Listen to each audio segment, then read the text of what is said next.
അവരോട് പറഞ്ഞു ഒരു 5 മിനിറ്റ് ഒരു 10 മിനിറ്റുകളൊന്ന് വെയിറ്റ് ചെയ്യും, പിന്നെ കാര്യം തീരുമാനമാക്കാം. ഇങ്ങനെ എന്ത് ചെയ്യാണ് ആ കാര്യം തീരുമാനമാക്കുന്നത്. അത് കഴിഞ്ഞിട്ട് ഇത് ചെക്ക് ചെയ്തപ്പോൾ ഒരൊറ്റ ബ്ലോക്കും ഇല്ല. എങ്ങനെ ഇരിക്കണേ? എന്നാ പിന്നെ ഹോസ്പിറ്റലിലേക്ക് പോകേണ്ട ആവശ്യമുണ്ടോ?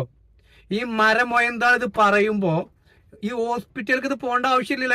അങ്ങനെയാണെങ്കിൽ ഈ ബ്ലോക്ക് തന്നെ വരാൻ പാടില്ലല്ലോ ഈ ശരീരത്തിൽ ഉണ്ടോ?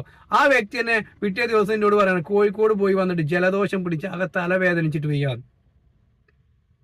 എങ്ങനെ ഇരിക്കണേ? ഇതാണ് ഇവരെ കറാമത്ത് എന്ന് പറഞ്ഞാല്.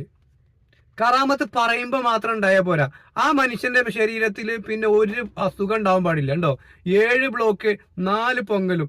യാ ഷെയ്ഖ് യാ മുഹയ്യദ്ദീൻ അബ്ദുൽ ഖാദിർ ജീലാനി, യാ ഷെയ്ഖ് യാ മുഹയ്യദ്ദീൻ അബ്ദുൽ ഖാദിർ ജീലാനി പറഞ്ഞാണ്ട് നീട്ടി വലിച്ചാല്, ഞാൻ അവരെ പരിഹസിക്കല്ലോ കേട്ടോ, എന്ന് പറഞ്ഞ് നീട്ടി വലിക്കുമ്പോ സംഭവം ഇങ്ങനെ നടക്കുന്നുണ്ടെങ്കിൽ എത്ര പ്രാവശ്യം അയാള് ഒരു ദിവസം വിളിക്കുന്നുണ്ടാവും? പിന്നെ ആ ശരീരത്തിൽ എന്തെങ്കിലും അസുഖം ഉണ്ടാവാൻ പാടുണ്ടോ?